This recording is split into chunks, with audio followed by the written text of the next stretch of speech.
mensaje de hoy tiene un cierto inicio que conecta con situaciones que están ocurriendo en el mundo. Yo creo que todos nosotros estamos apercibidos de que el mundo vive un estado de agitación, no importa a qué área del globo terráqueo tú dirijas tu atención. Puede ser Estados Unidos, puede ser Francia, España, Alemania, Ucrania, Rusia, el Medio Oriente. El Medio Oriente parece ser el lugar de mayor atención ahora mismo, donde todos los ojos se han puesto, y aún en las últimas 48 horas, 72 horas, nosotros vemos movimientos que nos dicen que algo significativo pudiera estarse gestando.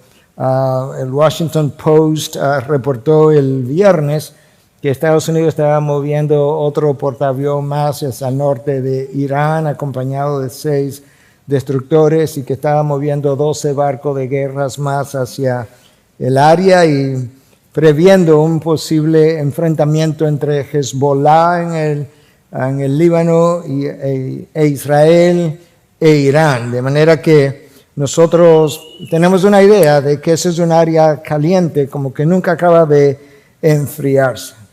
Pero yo no sé cuántos de nosotros estamos tan apercibidos de que la agitación en el mundo parece haber ido en aumento en la medida en que los países, las naciones, se han ido alejando cada vez más de Dios, o por lo menos de los valores que Dios nos dio como ser humano, como raza humana.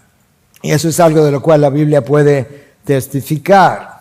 Yo menciono esto porque al momento de la creación, esa creación existía en completa armonía con el Creador hasta el día que Adán y Eva violaron la ley de Dios. Y de repente la armonía fue interrumpida. Eso airó a Dios en gran manera, hasta el punto que nosotros leemos al final del capítulo 3 del Génesis, donde se nos describe la transgresión de Adán. Al final de eso, a nosotros leemos cuál fue la reacción última de parte de Dios, y esto es lo que el versículo 24 nos informa. Expulsó pues Dios al hombre, y al oriente del huerto del Edén puso querubines y una espada encendida que giraba en todas direcciones para guardar el camino del árbol de la vida. Yo creo que eso puso en evidencia que algo había ocurrido, y desde ese momento en adelante el hombre y Dios, el creador y la criatura, no continuarían en armonía. Dios, primero la criatura le dio la espalda a Dios, y con eso Dios les dio la espalda a Adán y Eva. Unos versículos más adelante nosotros vemos que la enemistad con Dios trajo enemistad y conflictos entre los hombres, y el primero de esos conflictos fue cuando vemos a Caín matar a su hermano Abel. La primera agresión física entre dos seres humanos, hermanos, ocurre cuando la armonía entre Dios y el hombre fue interrumpida. Y la única explicación que nosotros tenemos fue el hecho de la rotura de la paz que la raza humana disfrutaba en un principio con el Creador. Como dijimos, la violación de la ley de Dios por parte del ser humano trajo grandes consecuencias, y la Biblia testifica de esto. Cuando tú vas a Romanos 5:10, se nos dice que nosotros éramos enemigos de Dios, no neutrales. Nosotros no simplemente estábamos en un estado de pasividad con relación a Dios. No, nosotros somos o éramos enemigos de Dios antes de venir a Cristo. Por eso mucha gente se irrita cuando tú le hablas de Dios, porque le estamos hablando de un enemigo, de acuerdo a la palabra. Pero si llegas ahora a Romanos 8:7, el apóstol Pablo nos dice que la mente del hombre pecador, la mente del hombre que no conoce a Dios, es enemiga de Dios. Pablo usa las palabras exactas para transmitirnos la idea de qué realmente pasó con la caída, porque no creo que nosotros estamos muy apercibidos de la profundidad del impacto. El hombre inconverso con frecuencia no quiere que que le hablemos, que le presentemos de la manera como ese Dios ha tratado de hacer las paces con él, más bien lo irrita. Entonces, ahora nosotros seguimos explorando la Biblia y nos encontramos que no solamente está el hombre contra Dios, está Dios contra el hombre. De hecho, el Salmo 7:11 nos dice que Dios es juez justo y que es un Dios que se indigna cada día con el impío. Algunas traducciones dicen que Él es un Dios que se aira todos los días con el impío. Quizás tú no lo ves, quizás tú no te percatas de eso, pero eso es lo que Dios declara. Nosotros podemos ver esa ira de Dios cuando Pablo nos dice en Romanos 1:18, del cual ya hablamos hace semanas atrás, que la ira de Dios se manifiesta desde el cielo contra toda impiedad e injusticia de los hombres, que con su injusticia suprimen la verdad. Dios manifiesta esa ira. La podemos ver también en el Evangelio del apóstol Juan, capítulo 3, al final del versículo 36, nos dice que el que no obedece al Hijo no verá la vida eterna, escucha ahora, sino que la ira de Dios permanece sobre él. De tal manera que hasta que yo conozca a Cristo, yo tengo una ira de Dios que está sobre mí, una ira que se manifiesta todos los días contra aquellos que suprimen la verdad.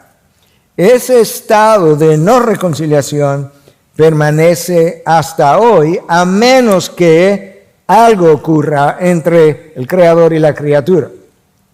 La razón para volver atrás al Génesis es para que podamos entender, podamos poner juntos una serie de piezas del rompecabezas que nos permitan ver mejor la revelación de Dios. Porque Pablo, entendiendo este estado de enemistad entre Dios y el hombre, cuando le escribe a los Corintios en su segunda carta, capítulo 5, versículo 20, esto es lo que le dice: por tanto somos embajadores de Cristo, como si Dios rogara por medio de nosotros. En nombre de Cristo les rogamos, reconcíliense con Dios. En otras palabras, tú y yo, Dios nos ve como embajadores de paz, enviado a un mundo en guerra, enviado a un mundo que está irreconciliado con Él, para predicar el Evangelio y de esa manera poderle decir mediante el Evangelio: hermanos, hermanas, reconcíliense con Dios porque no están en paz con Él.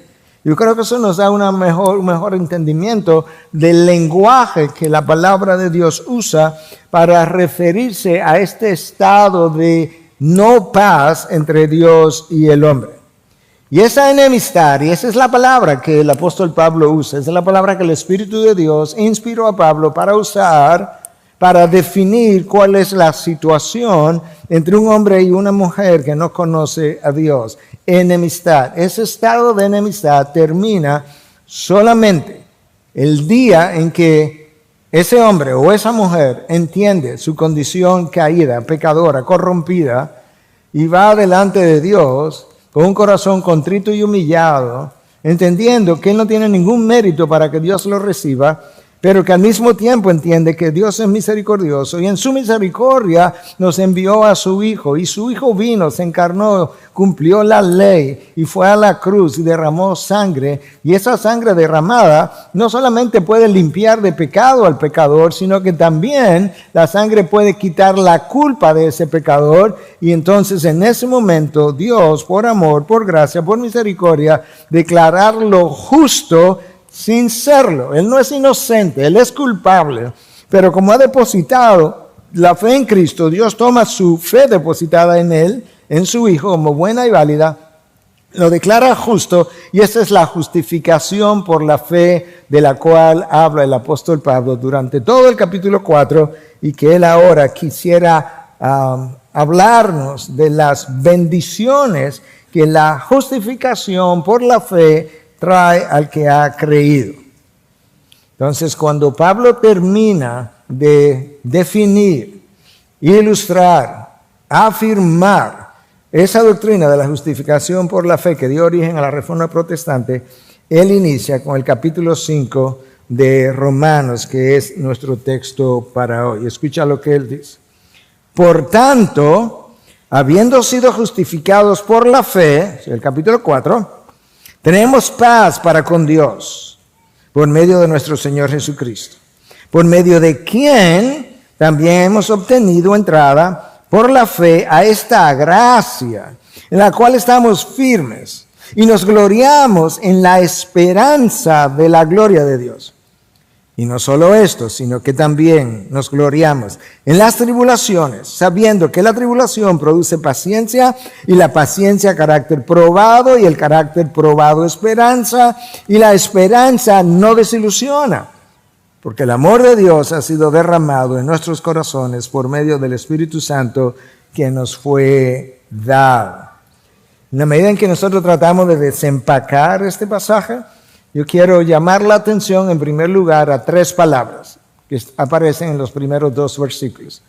Paz, gracia y esperanza. Paz, gracia y esperanza. Debido a estas 3 palabras, yo he titulado mi mensaje en esta mañana, Cristo, la fuente de paz, gracia y esperanza. Él es la fuente de estas 3 cosas. La realidad detrás de esas 3 palabras es lo que nos prepara para nosotros seguir viviendo en un mundo que está en ebullición, en tribulación, de manera que la tribulación termine produciendo en nosotros paciencia, la paciencia termine produciendo en nosotros un carácter maduro, y entonces ese carácter termina produciendo en nosotros una esperanza. Y eso es exactamente lo que Pablo nos dice del versículo 3 al versículo 5. Y con eso entonces vamos a ver si podemos comenzar con la primera palabra, paz. Notemos en el versículo 1 que para estar en paz con Dios, algo tiene que ocurrir primero. Versículo 1. Habiendo sido justificados por la fe, eso es primero, tenemos paz, eso es secundario, para con Dios, por medio de nuestro Señor Jesucristo. Hermanos, no sé si tú has notado, pero hay cosas que yo sé que tú conoces. Lo que yo quiero ver es si tú has podido poner estas verdades como juntas, armarlas. Hasta la venida de Cristo, la adoración de Dios y el perdón de pecados de los hombres fue diseñado para ilustrar de forma real la separación entre Dios y el hombre. Que esto no fue borrón y cuenta nueva cuando Adán y Eva pecaron, no, que esa separación persistió. Cuando tú entrabas al tabernáculo, tú te encontrabas con dos espacios distintos. Uno era el lugar santo y otro era el lugar santísimo. En ese lugar santísimo estaba simbólicamente reposando la presencia de Dios, y ese lugar santísimo estaba cerrado por un velo, dividido del resto del tabernáculo por un velo, y detrás del velo solamente podía entrar el sumo sacerdote, y solamente una vez al año, simbolizando de que no estamos en paz, de que no estamos juntos como estuvimos en el Edén, estamos separados. Cuando ese tabernáculo dio pie a la construcción de un templo, entonces en el templo se construyó una pared. Y esa pared separaba a los gentiles de los judíos. Y en esa pared había una advertencia de que si cualquier gentil, léase, cualquiera que no fuera judío, iba más allá de esa pared, entonces la persona sufriría la muerte. ¿Qué ocurrió entonces? Que el día que Cristo murió, Lucas 23:45 nos relata cómo el velo se abrió en dos y ahora hubo acceso a la presencia de Dios por medio de el sacrificio, la vida, la muerte y la resurrección de Cristo. Eso es en cuanto al velo. Pero ahora Pablo nos recuerda cuando le escribe a los Efesios en 2:14 que cuando Dios extendió su salvación del pueblo judío a los gentiles, entonces escucha qué pasó, Efesios 2:14. Porque Él mismo, Cristo, es nuestra paz, y de ambos pueblos, judíos y gentiles, hizo uno, derribando la pared intermedia de separación. De manera que en la mente de Dios, la pared que separaba a judíos y gentiles, con la advertencia de que no pasaran más allá, también quedó destruida. Pero la adoración y el perdón de pecado se diseñó para que pudiéramos entender lo que pasó en el Edén no fue cosa pequeña, que esta criatura hecha del polvo, a quien Dios le dio su aliento de vida, haya tenido la osadía de desafiar mi ley y poner toda la creación en un estado de ebullición y romper la armonía, no es algo que Dios estaba dispuesto a pasar de un día para otro. Si tú piensas ahora cómo diseñó Dios el perdón de pecado, cómo lo hacemos hoy, no es como se hacía antes. Porque hoy lo estamos haciendo post-Cristo. Como es post-Cristo, el velo está roto, tenemos acceso, podemos hablar con Dios, podemos pedirle perdón a Dios. Entonces, pero anterior a Cristo, no era así. Yo tenía que venir como pecador, me hice consciente de un pecado que necesitaba perdón, y yo venía al sacerdote. Yo no podía hablar con Dios directamente, no, estábamos separados. Y yo hablaba con el sacerdote, le confesaba mi pecado, traía mi sacrificio, mi cordero. El sacerdote imponía las manos sobre la cabeza del cordero, como simbólicamente transfiriendo los pecados del pecador al animal, y ahora como el animal era culpable, él tenía que morir, se sacrificaba el animal y la sangre derramada como para el perdón de los pecados. El problema era que ese perdón era temporal, porque si mañana, pasado, la próxima semana, yo volvía a pecar de una manera similar o distinta, yo tenía que regresar con otro cordero y hacer exactamente la misma cosa. Porque como dice el autor de Hebreos en 10:4, la sangre de los toros y los machos cabríos era imposible que pudiera remover o perdonar los pecados, y mucho menos traer o calmar la conciencia del pecador. ¿Tú ves cómo Dios diseñó un sistema de perdón temporal hasta que viniera el Verbo de Dios, el Cordero de Dios que quita el pecado del mundo, que comunicara claramente: ustedes se dividieron de mí, ustedes me dieron la espalda y yo le he dado la espalda a ustedes? Pero cuando Cristo vino, las cosas comenzaron a cambiar. Y tú puedes ver en el lenguaje que se usa en los evangelios, tú puedes ver de qué manera Cristo representó el cambio. Cristo representó la bisagra que le dio la vuelta. Cristo es el evangelio. Cristo es el mensaje de salvación por medio de quien nosotros podemos encontrar paz. Y de ahí que Pablo dice que somos embajadores de Cristo, como para proclamar al mundo: reconcíliense con Dios, diciendo eso de parte del mismo Dios. Pero nota como en un momento Cristo está, describe Lucas capítulo 7, Cristo está cenando con Simón el fariseo. Y en esa cena vino una mujer pecadora que entra y comienza a lavar sus pies, a enjugar sus pies con sus lágrimas, y los seca con sus cabellos. Y esta mujer está en un acto de adoración. Simón, fariseo, al fin la condena, al igual que otros. Pero Cristo, que conoce el corazón, que sabe lo que está pasando en su interior, dice lo siguiente: vio a la mujer y le dice, Lucas 7:50, tu fe te ha salvado. Te puedes ir. No. Tu fe te ha salvado, vete en paz. Tú no entraste aquí en paz con Dios. Ni nadie tiene paz con Dios hasta que sus pecados no son perdonados por Cristo. Pero ella pudo escuchar de parte de Cristo: vete en paz, tus pecados han sido perdonados. Porque el perdón de mis pecados por parte de Cristo restaura la paz que se había perdido en el Edén. Cristo es el restaurador de la paz con Dios.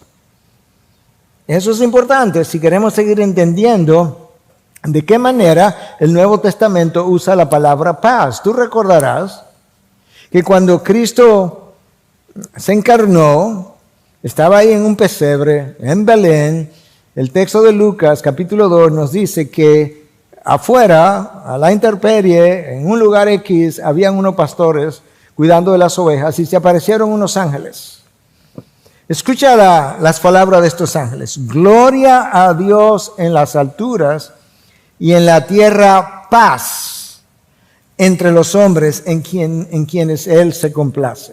La paz que se había perdido ahora está representada en este bebé, en ese pesebre, de manera que paz a los hombres en quienes Dios se complace. El resto permanece sin esa paz que fue perdida en el Edén. Los ángeles proclamaron el regreso de la paz a la tierra por medio de un Redentor, Jesús.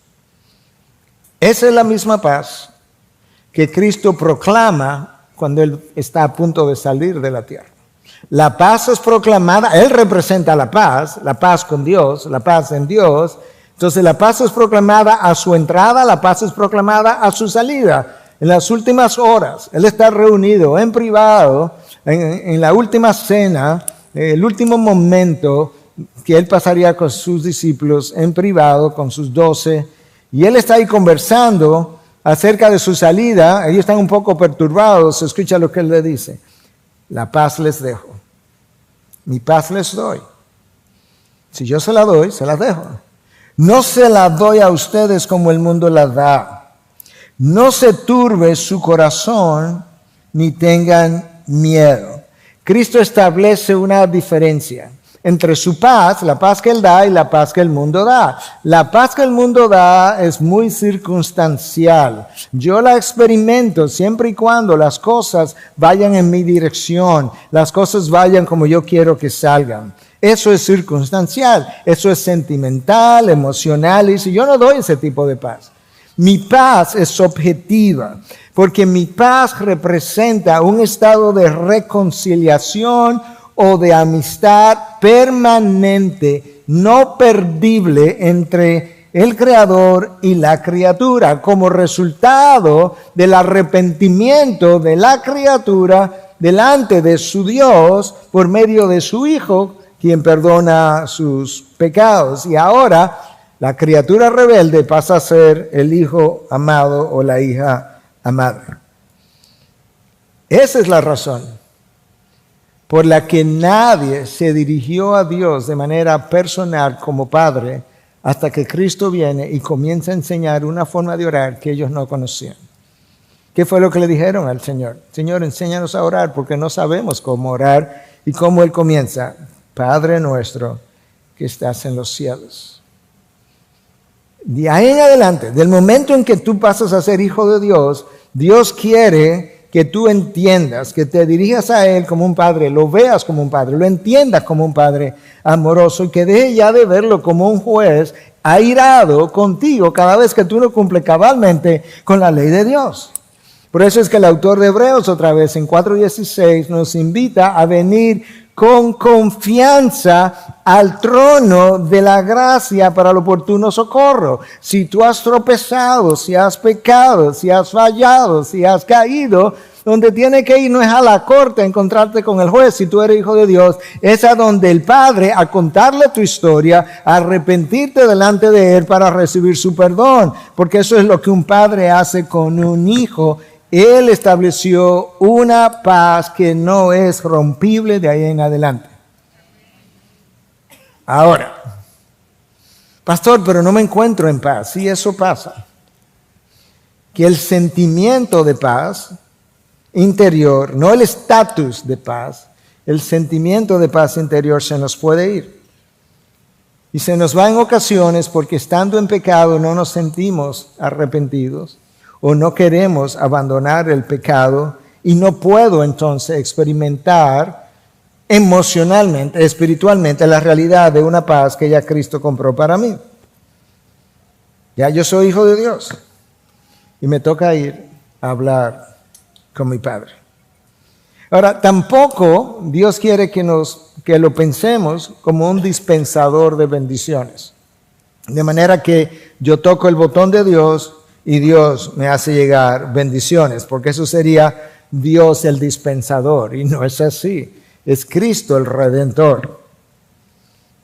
Otras veces perdemos el sentido interno de paz que Cristo ganó para nosotros cuando se nos olvida que el que fue a la cruz y perdonó mis pecados y me reconcilió con Dios, Él es el soberano del cielo y la tierra, quien orquesta, controla, gobierna, ordena todos los acontecimientos del globo terráqueo. Esa es la razón por la que horas antes, estando en el aposento alto y antes de irse, Cristo le dice: estas cosas les he hablado para que en mí tengan paz. En el mundo tienen tribulación, pero confíen en mí, yo he vencido al mundo. En medio del torbellino en que el mundo anda, camina, se encuentra, en estos días, ¿verdad? En mi introducción hablaba de esa ebullición. En medio de eso, Cristo le dijo: ustedes pueden tener paz, pero es en mí, no en las circunstancias, no en el mundo. En mí ustedes pueden tener paz, si eres un verdadero hijo de Dios.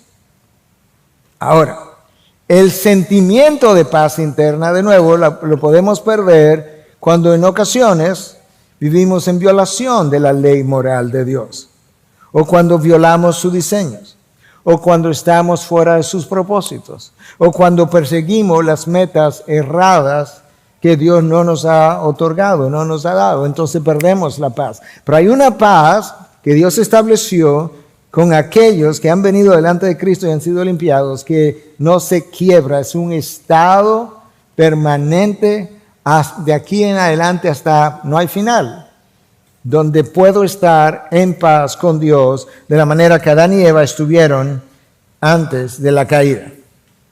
Esa es la primera palabra. La segunda palabra de la que hablamos es la palabra gracia. Recuerda, el hombre no tenía acceso a Dios, y por medio de la gracia de Dios en Cristo, él gana acceso. Pero hay algo más que esa gracia hace. Escucha, versículo 2.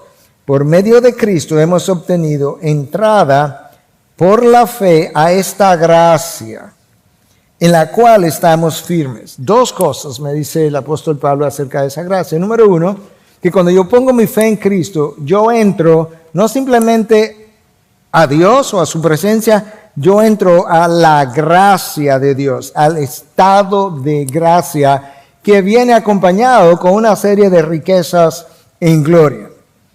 Y que en esa gracia a la que yo entré, yo estoy firme.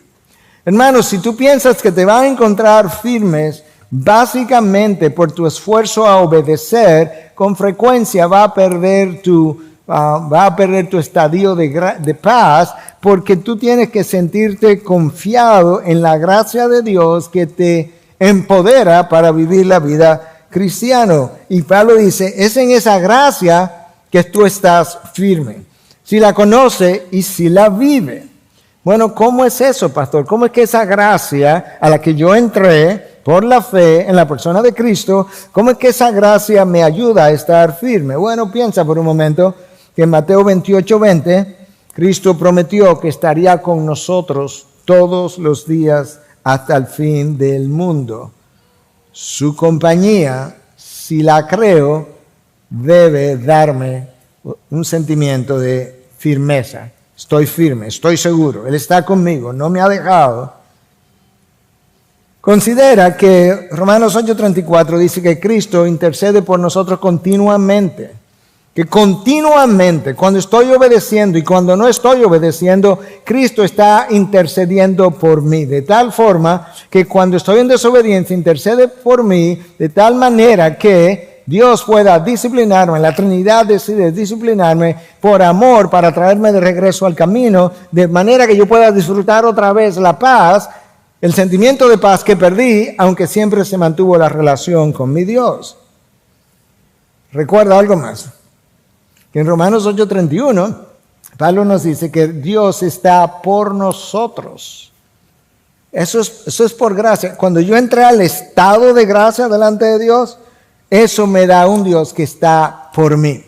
De nuevo, aún en la disciplina que Dios me aplica está por mí, por mi mayor bien, de tal forma que aunque yo no lo sienta como algo disfrutable, cuando yo mire hacia atrás y vea la justicia que eso ha cultivado en mí, fruto de justicia, de piedad, de santidad, yo pueda celebrar la disciplina de Dios.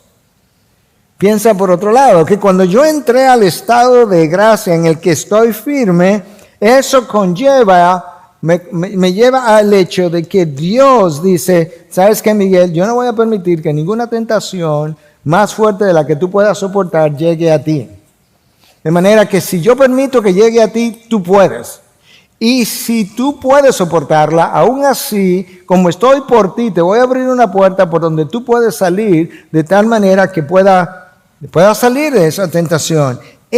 Todo eso implica las riquezas en gloria, parte de las riquezas en gloria, a las que yo entro cuando tengo entrada a la presencia de Dios por medio de Cristo. Y es ahí en esa gracia donde yo me puedo encontrar firme. Mira cómo Pablo lo explicó a Timoteo en su segunda carta, en 1:12. Porque yo sé, no yo pienso, tengo la idea, yo sé en quién he creído. Y estoy convencido de que Él es poderoso, no yo, para guardar mi depósito hasta aquel día. Timoteo, no temas, yo no temo. ¿Tú sabes por qué, Timoteo? Porque el día que yo vine a los pies de Cristo, yo deposité mi vida en Él. Yo deposité mi salvación en Él. Y Él, no yo, Timoteo, no tú, es poderoso para garantizar que lo que yo le entregué no se pierda.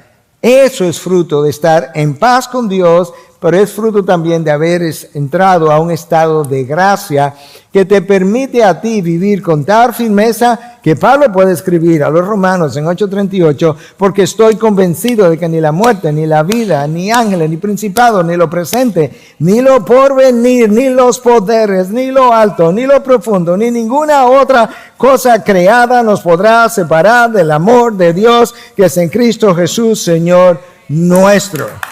Nada me podrá separar. Ese es el estado de gracia en el que vivo. Nada me puede separar. Hermano, tú fuiste unido a Cristo. Cuando Cristo murió, tú moriste. Cuando Cristo resucitó, tú resucitaste con Él. Eso es lo que se llama en teología la unión con Cristo. Inseparable de Cristo. Para el verdadero creyente, la salvación está asegurada. No es algo que yo puedo perder. Ahora, algunos que no creen estas cosas dicen, bueno, pero eso es como darte licencia para pecar. No es darte licencia para pecar, la garantía de la salvación es darte libertad para no pecar.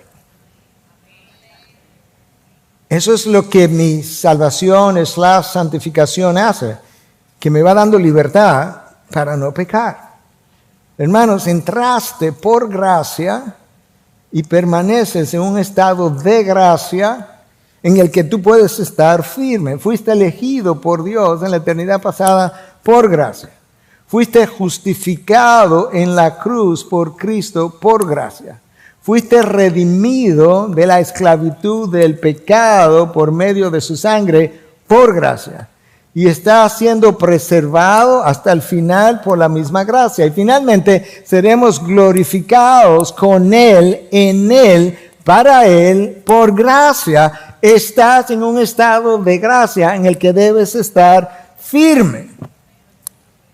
Y ahora el apóstol Pablo nos dice, todavía en el versículo 2, no hemos salido de ahí, que debido a todo eso, nos gloriamos, nos regocijamos, celebramos.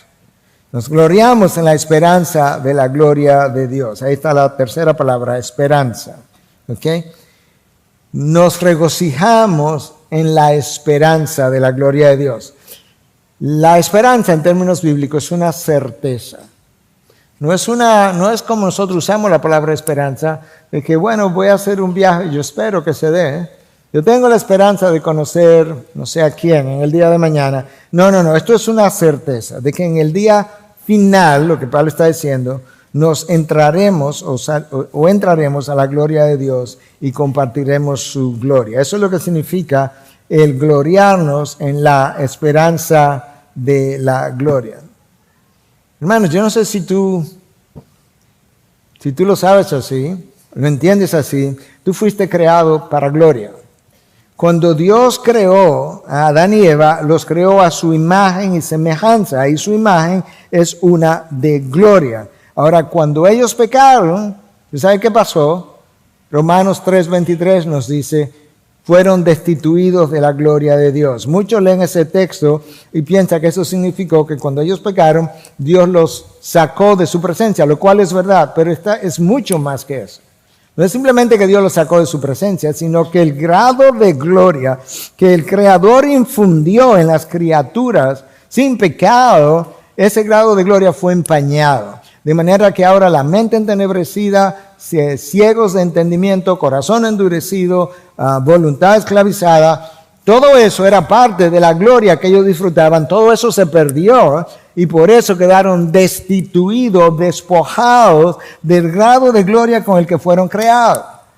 Ahora Cristo viene para restituir, redimir la imagen de Dios en nosotros y devolvernos la gloria, de manera que nosotros vamos caminos a la gloria. Escucha cómo Pablo lo explica en Romanos 8, versículo 17. Si en verdad padecemos con Él, a fin de que también seamos glorificados con Él.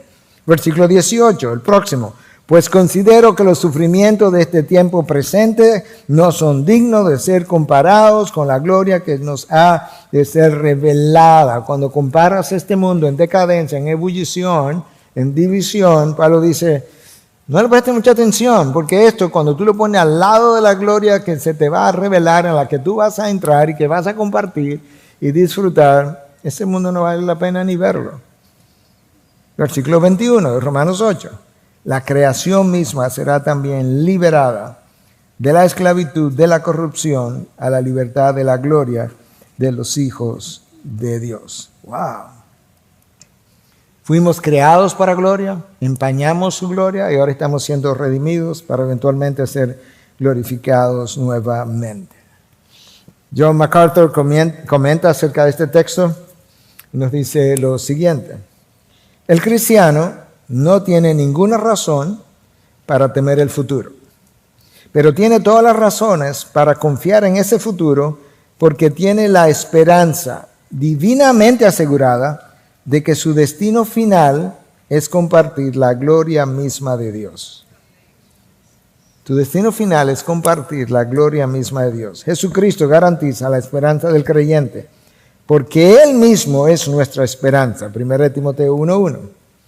En su hermosa oración sacerdotal, Jesús le dijo a su Padre Celestial, y la gloria que me diste, yo se la he dado, para que sean uno, así como nosotros somos uno.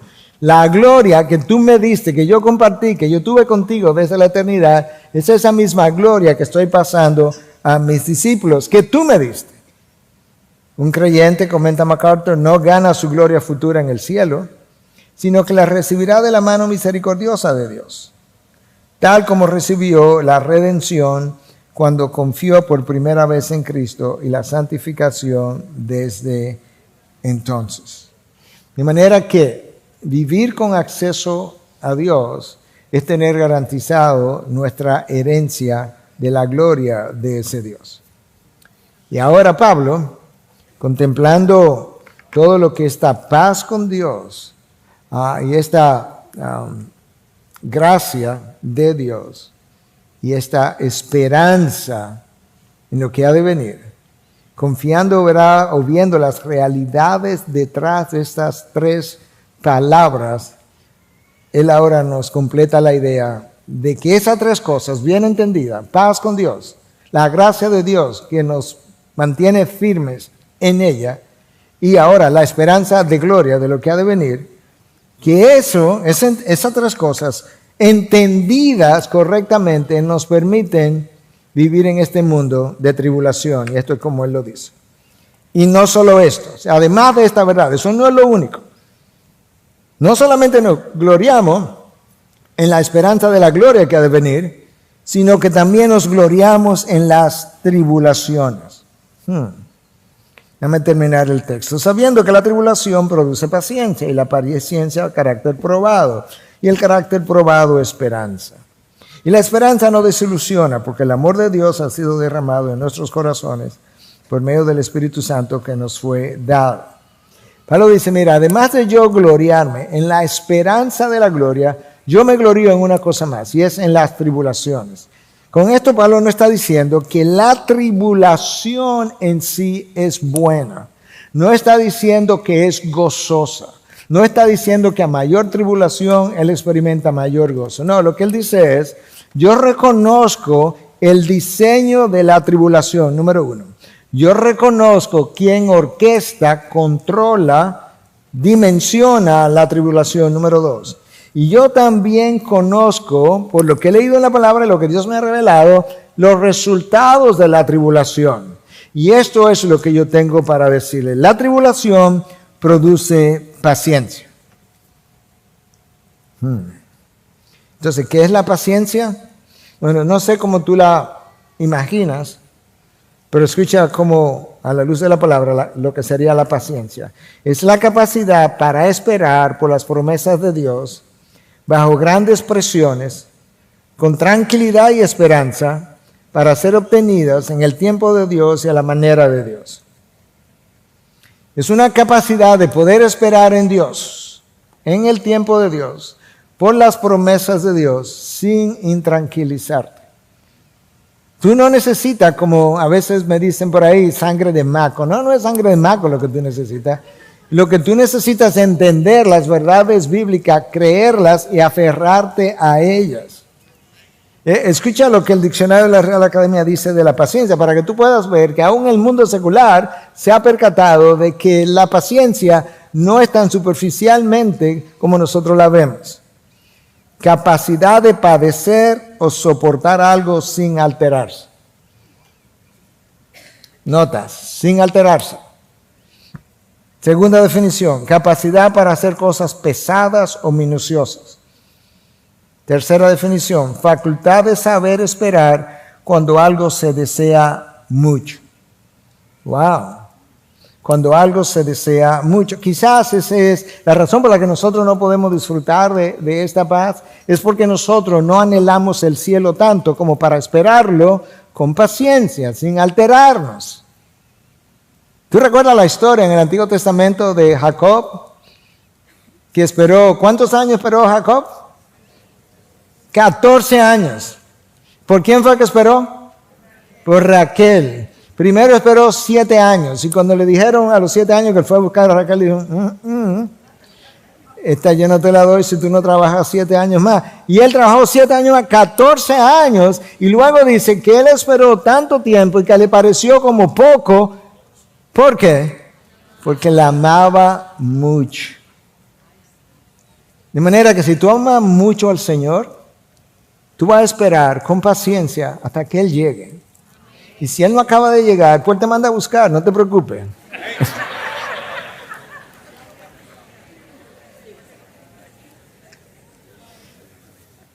Escucha algunos de los sinónimos de paciencia en el diccionario secular. Tolerancia, calma, perseverancia, soportar. Hermanos, sin esas cualidades que involucran la paciencia, tú no terminas la carrera. Tú no la terminas bien. Tú la terminas con grandes consecuencias. Porque la vida es una larga carrera de tribulación. Y para terminar la carrera y terminarla bien, tú y yo necesitamos paciencia. Tú sabes que la gente que va al gimnasio, los que van al gimnasio, quieren desarrollar sus músculos. Y luego entonces cuando desarrollan sus músculos, ellos tienen la capacidad de levantar más peso o de correr más que muchos de nosotros y todo lo demás. Bueno, la tribulación es el gimnasio espiritual de Dios.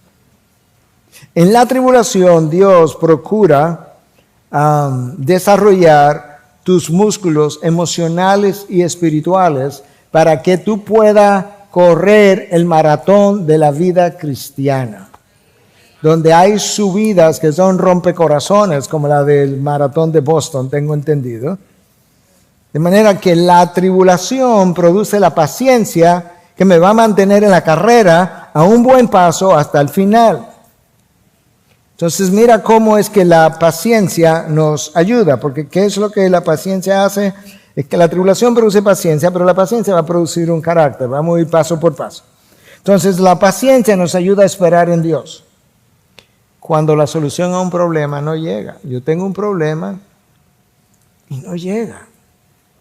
Estoy orándole a Dios y no llega. Bueno, la paciencia te va a ayudar a esperar en Dios y no a salir corriendo como hizo Sara y tomar un detour, ¿cómo se llama eso?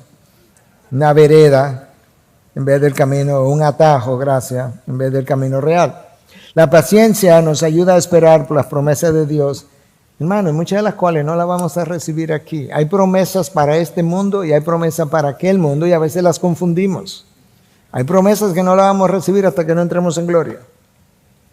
La paciencia nos ayuda a esperar por el retorno de Cristo que fue anunciado hace 2000 años y no acaba de llegar. De hecho, los profetas anunciaron la primera y la segunda venida de Cristo miles de años atrás. Y la paciencia es necesaria para soportar el sufrimiento de buena manera, para sufrir bien y que ese sea mi testimonio o mi adorno de la fe. Yo leía esta madrugada, creo que fue, leía una historia de un misionero que estaba en Estados Unidos y estaba preguntándose que si Dios amaba tanto a la iglesia en China, ¿por qué permitía que la persiguieran? Y entonces él va a la China, conoce un número de cristianos, conoce la calidad de la fe de esta gente y regresa a Estados Unidos y le dice a la persona con el que él había hablado, le dice, ¿tú sabes qué? Yo estaba pensando, si Dios ama tanto a la iglesia norteamericana, yo no sé por qué es que no permite la persecución. Porque la calidad de la fe que yo vi allá, yo no la encuentro aquí.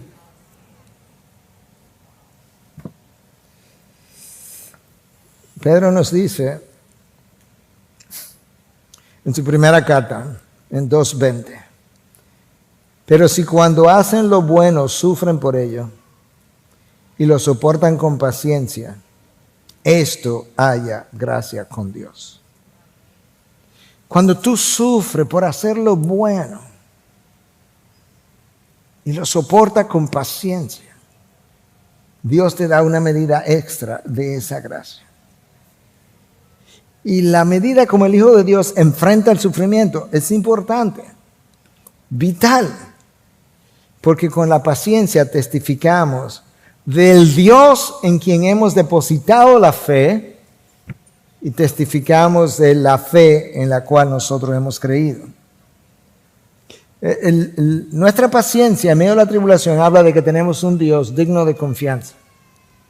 Y cuando nosotros no tenemos paciencia, sobre todo en la tribulación, frecuentemente manifestamos, expresamos un estado de insatisfacción y de ira. Estamos airados. Y tú sabes que nada hace lucir peor a la fe cristiana y a nuestro Dios que un hijo de Él insatisfecho y airado. Un hijo de Dios insatisfecho y airado, ¿para qué le sirve el sacrificio de Cristo? ¿Para qué le sirve el Espíritu Santo que mora en él? Ni tú ni yo, nadie ha sufrido bien sin paciencia. Sufrir es doloroso, hermano. No es que yo ando dándole la bienvenida al sufrimiento. Pero déjame decirte, sufrir es doloroso. Ahora, si tú sufres impacientemente, eso es lo que va a ocurrir. Ya lo hemos dicho en otras ocasiones.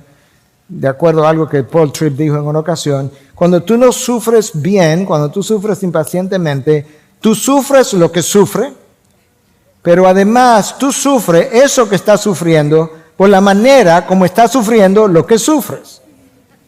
¿Me voy a decir eso otra vez? Porque eso multiplica el dolor por mucho. Del 1 al 10, estoy sufriendo algo grado 8. Ok, estoy en grado 8 de sufrimiento. Pero resulta que ahora estoy insatisfecho, estoy airado, estoy impaciente y comienzo a sufrir ese grado 8 de una manera que no me ayuda. Y ahora estoy experimentando la misma tribulación y problema como en grado 15, porque no solamente sufro lo que sufro, sino que sufro lo que sufro por la manera como sufro lo que sufro. ¿Me entendieron?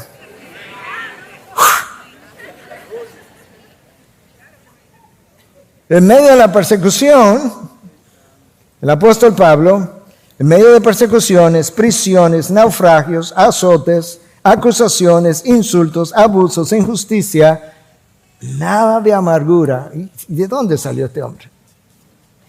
Déjame repetir eso otra vez. Persecuciones, prisiones, naufragios, azotes, acusaciones, insultos, abusos, injusticia y nada de amargura. Y entonces fueron donde Pablo y dijeron, Pablo, explícanos, ¿qué es esto? Y él dice, no, si estas son aflicciones leves y pasajeras. ¿De dónde tú saliste, Pablo? No, es que yo he entendido de dónde me sacaron. Yo iba para la condenación eterna, bien merecida.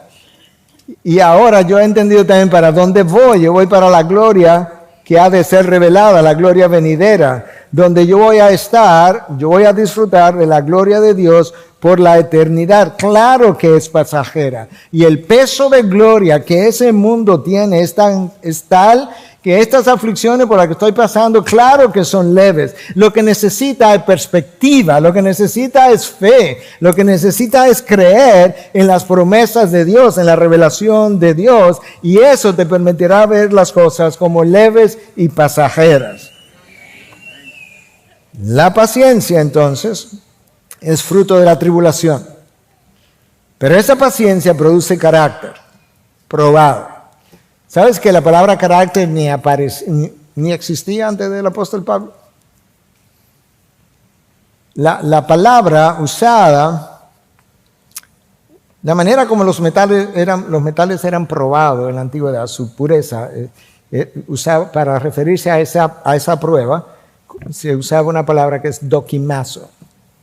Entonces, carácter es dokimen, que es como algo de calidad que resulta después de haber pasado una prueba. Lo que Pablo está diciendo es que la paciencia te permite pasar por la prueba. Y cuando has cruzado de aquel lado, lo que te queda es un carácter probado por la prueba. ¿Me entendieron? Porque entonces, ¿de qué manera la paciencia me desarrolla el carácter? Déjame darte varias ilustraciones. La paciencia te permite soportar injurias. Y cuando las soportas, eso desarrolla en ti un carácter manso. Pero fue la paciencia que te llevó al carácter manso. La paciencia te permite poner la otra mejilla cuando alguien te ha golpeado en la contraria. Y eso te permite desarrollar un carácter perdonador. La paciencia te permite permanecer firme en la tentación hasta que llegas a desarrollar un carácter piadoso. Pero tienes que tener firmeza o paciencia para no ceder, y eso produce un carácter piadoso. La paciencia te permite no ser comprado cuando aumentan las ofertas. $100, $1,000, $10,000. Y si la puedes soportar, eso termina produciendo en ti un carácter íntegro. Y la paciencia te permite absorber la culpa del otro cuando quizás pudiera destruirlo y desarrollar, como no lo haces, y desarrollar un carácter no vengativo. ¿Por qué? Porque aprendiste a absorber la culpa del otro. La paciencia te permite tolerar, soportar el pecado del otro. ¿Y qué hace eso entonces? Te permite desarrollar un carácter que ama incondicionalmente. Esa paciencia que desarrolló el carácter, ese carácter probado ahora produce esperanza. Termina Pablo diciendo en el versículo 4. Termina produciendo esperanza que no desilusiona. Y entonces esa esperanza, versículo 5, Pablo dice, no desilusiona porque el amor de Dios ha sido derramado en nuestros corazones por medio del Espíritu Santo que nos fue dado. De nuevo, cuando la palabra de Dios habla de esperanza, esa es nuestra tercera palabra con la que ya lidiamos, pero cuando la palabra de Dios habla de esperanza, implica que tú crees firmemente, con certeza, sin duda, de que todas las promesas de Dios serán cumplidas, de manera que ni una tilde pasará o dejará de cumplirse de aquello que Dios ha revelado y prometido, que antes de que una tilde no se cumpla, pasará el cielo y la tierra, pero su palabra no pasará. Que tú crees eso hasta el tuétano de tus huesos. Esa es la esperanza. Y esa esperanza no desilusiona, porque Dios ha derramado su amor sobre nosotros o en nuestros corazones por medio del Espíritu Santo que nos fue dado. Dios derramó su amor sobre ti el día que Cristo vino y se encarnó. Tanto amó Dios al mundo que nos dio a su Hijo unigénito. Dios derramó su amor en ti el día que Cristo fue a la cruz y derramó su sangre para perdonarte, redimirte, justificarte, todo en la cruz. Eso es amor a la enésima potencia. Pero ahora Pablo dice que Dios ha derramado ese amor sobre nosotros porque después de todo eso ahora nos ha dado su Espíritu Santo que mora en nosotros. Y ese Espíritu Santo no solamente es la garantía del depósito primero que hicimos el día de nuestra salvación, sino que durante toda la carrera el Espíritu Santo que mora en mí sabe lo que yo necesito, sabe de mis flaquezas, sabe de mis debilidades, y Él está encargado de fortalecernos, de guiarnos, de corregirnos, de darnos convicción de pecado, de iluminar la mente para entender mejor su revelación. Cuando tengo duda de si soy hijo de Dios o no hijo de Dios, Romanos 8 nos dice que el Espíritu da testimonio a mi espíritu de que somos hijos de Dios, para que no pierda la esperanza, para que siga corriendo, y eso nos hace perseverar en la carrera, nos advierte de los peligros en la carrera, nos provee fortaleza y me sostiene en medio de las pruebas y de las tentaciones. Tú quieres más de evidencia y demostración de que Dios derramó su amor sobre nosotros, y si encima de eso Pablo nos dice, o Dios nos dice por medio de Pablo, que pienses esto, que no olvide esto en Romanos 8:32, que el que no negó ni a su propio Hijo, sino que lo entregó por todos nosotros, ¿cómo no nos dará también con Él junto todas las cosas? ¿Cómo se te ocurre pensar que Dios dio a su Hijo lo más preciado, lo más valioso de todo el cielo y la tierra, lo entregó en una cruz por hombres viles y pecadores, y que cuando tú eras su enemigo, y que ahora que tú eres su hijo, ¿cómo se te ocurre que Dios no va a hacer, a darte, a proveer todas aquellas cosas que tú verdaderamente necesitas? ¿Cómo se te ocurre tal pensamiento? Perezca tal pensamiento, diría algunos. Jamás pueda eso entrar a tu mente.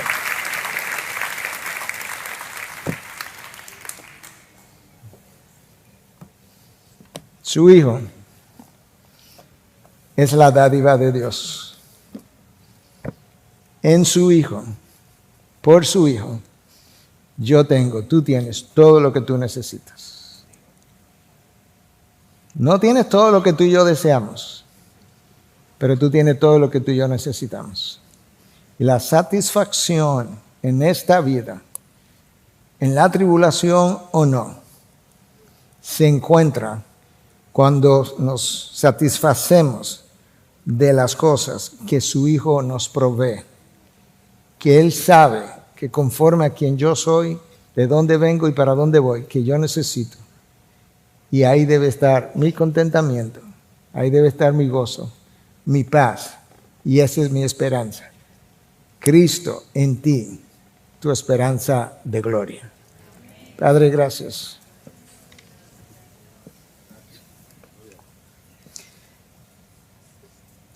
Que tú no nos has dado en tu Hijo. Que tú no estés dispuesto a darnos. Si es algo que tú entiendes, obrará para mi bien.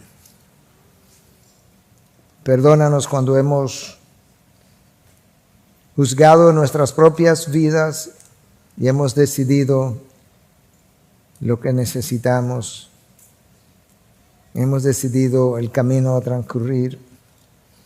Hemos decidido lo que queremos y lo que desechamos. En vez de abrirte los brazos y decirte, Señor, heme aquí, envía a mi vida todo lo que tú entiendas, yo como tu hijo necesito. Y aquí están mis manos abiertas para que tome de mis manos todo lo que tú entiendas, que a ti no te agrada y que a mí me hace daño.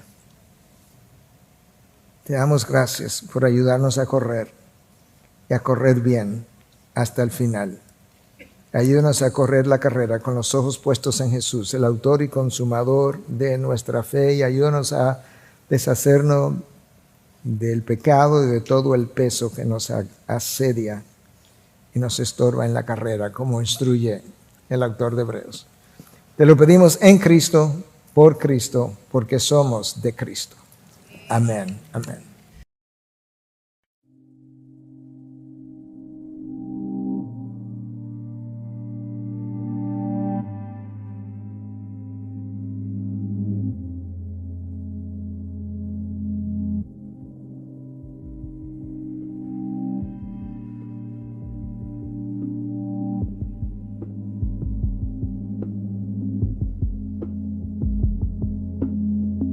I sent my name into the void.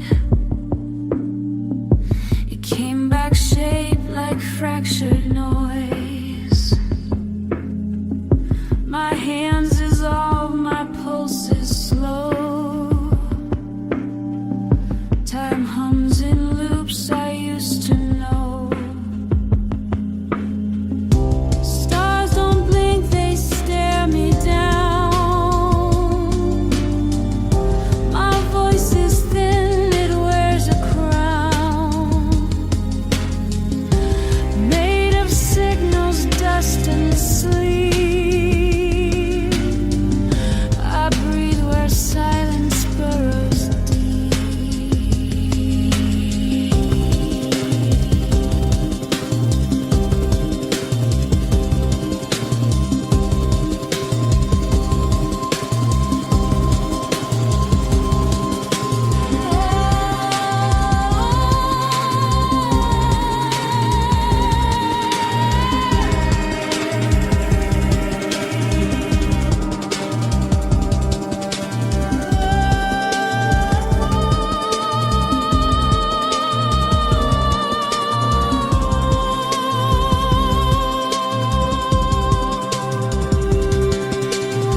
Misaligned.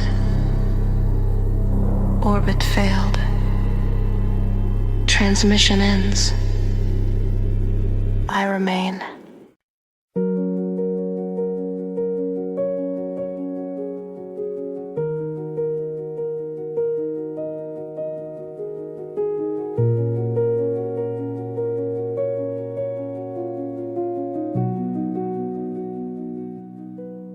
The door is closed, the world's outside. We breathe in whispers, we never hide. The air remembers what we've been. In the room we don't exist in. No clocks, no names, no rules to break.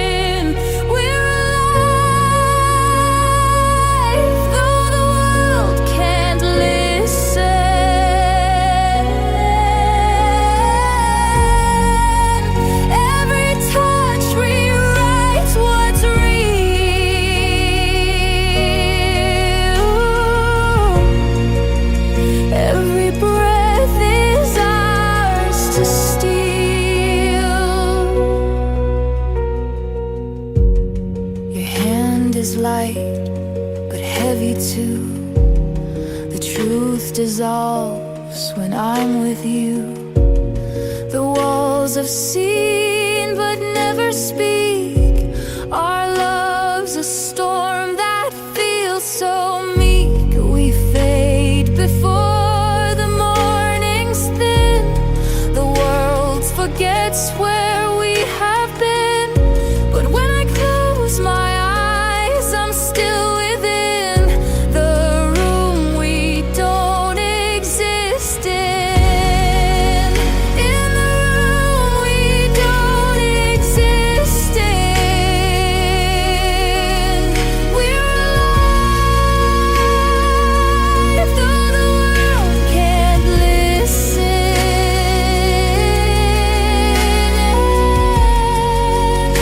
Every touch rewrites what's real.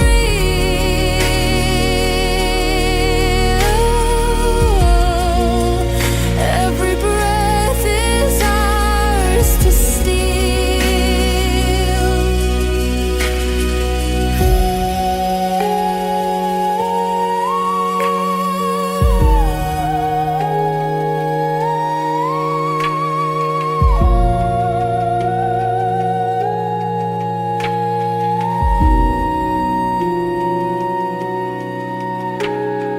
hang drum echoes soft and slow like raindrops in a dream shadow. Piano weaves what words can't say, and cello cries the night away. When daylight calls, we fade, we dim, but love still hums beneath our skin. And when I dream, you draw me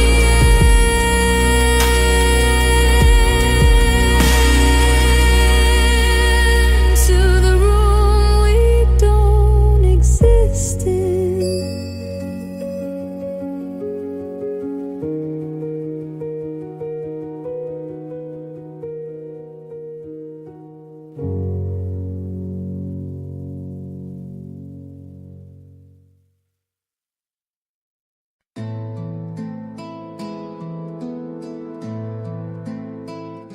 The wind in whispering your name through every night, it sounds the same. 1,000 miles, yet I can hear your voice that calms my every fear. I see your hands in morning light. They held my dreams, they shaped my life. The world is cold, but I still find your lullaby within my mind.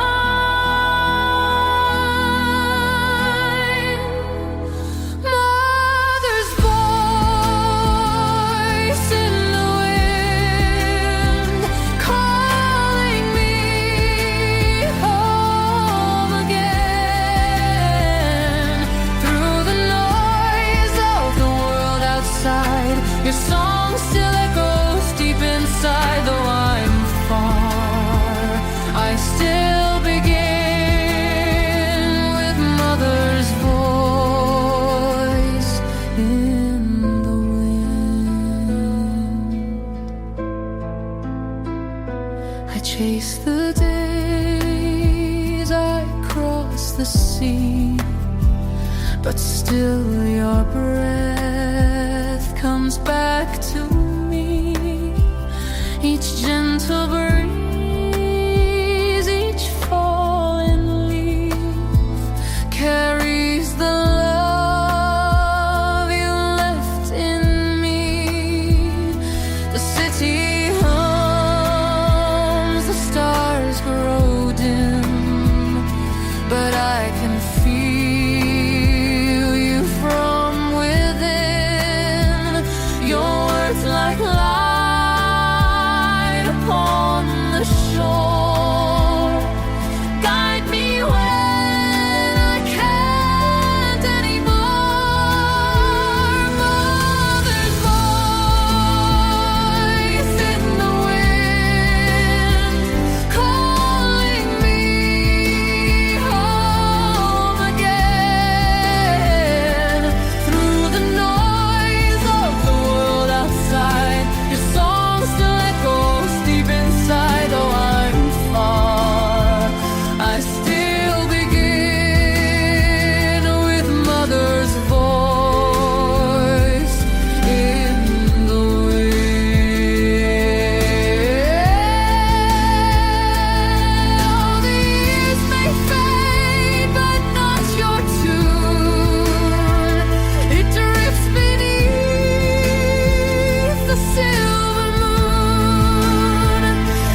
in